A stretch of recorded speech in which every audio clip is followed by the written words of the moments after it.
तेलंगाना सरकार का हिंदू विरोधी चेहरा फिर हुआ बेनकाब।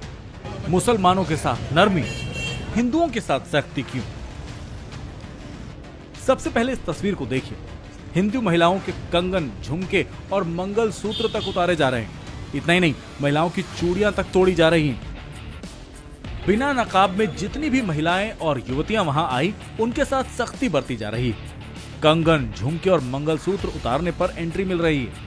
अब आपको दिखाते हैं दूसरी तस्वीर।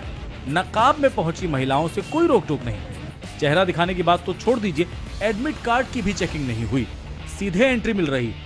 मामला तेलंगाना के आदिलाबाद के विद्यार्थी जूनियर एंड डिग्री कॉलेज का है। एग्जामिनेशन सेंटर में प्रवेश के लिए हिंदू महिलाओं से मंगलसूत्र उतारने के लिए कहा गया, जबकि मुस्लिम महिलाओं का बुर्का पहनकर परीक्षा केंद्र में जाने की अनुमति मिल गई। बीजेपी नेता प्रीति गांधी ने ये वीडियो शेयर करते हुए सवाल किया कि परीक्षा केंद्र में बुर्के की अनुमति है, लेकिन झुमके, चूड़ियां और पायल को हटवाया जा रहा है।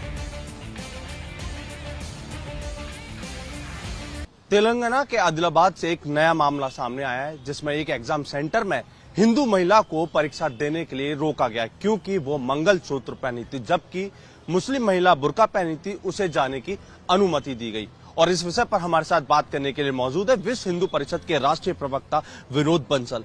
सर, तेलंगाना में एग्जाम सेंटर था, उसमें देखा गया कि हिंदू महिला थी, मंगलसूत्र पहनी थी, चूड़ी उतरवाने के लिए कहा गया, उससे बिच्छू उतरवाने के लिए, पायल उतरवाने के लिए कहा गया और कहा कि अगर आप इसने मंगलसूत्र पहना तो आप यहाँ पर एग्जाम नहीं दे पाएंगी और अनुमति नहीं है। तो वहीं दूसरी तरफ बुर्का पहनी मुस्लिम महिलाओं को अनुमति दे दी गई, उनसे कोई भी सवाल नहीं किया गया और प्रशासन ने भी उन्हें रोकने की कोशिश नहीं की।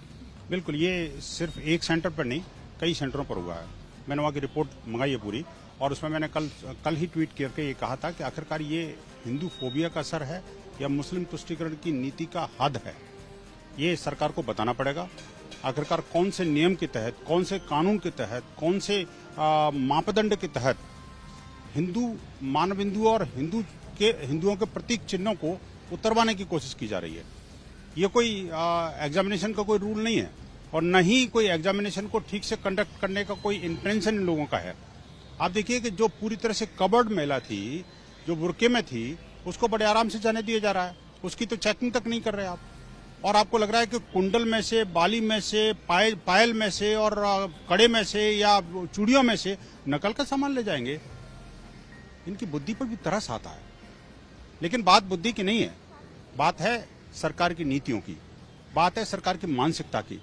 जिस तरह से लगातार हिंदू द्रोही चेहरा सरकार का सामने आ रहा है, जिस प्रकार से उन्होंने मुल्ले मौलवियों की तनख्वाह बढ़ाई है, जिस तरह से जो धर्मांतरण की गतिविधियां राज्य के अंदर बेतहाशा बढ़ी हैं, और जब से ये जो भड़काऊ भाईजान की जो का वर्चस्व सरकार के अंदर बढ़ा है, तब से लेकर के हिंदुओं का वहां पर जीना दूभर हो गया है। आपको याद होगा पिछले दिनों जो सरतन से जुदा के नारे लगे थे, बड़े आम नारे लगे थे और हिंसा की बड़ा नंगा तांडव हुआ था, लेकिन उनके विरुद्ध कोई कार्रवाई नहीं हुई।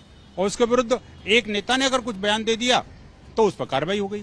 वहीं हमने देखा कि वो जो हमारे हिंदू देवी देवताओं की मौकरी बनाने वाले को रेड कारपेट वेलकम दिया गया और हिंदू द्रोही चेहरों को खुले में छोड़ दिया जाता है। आखिरकार ये कौन सी तरीका है?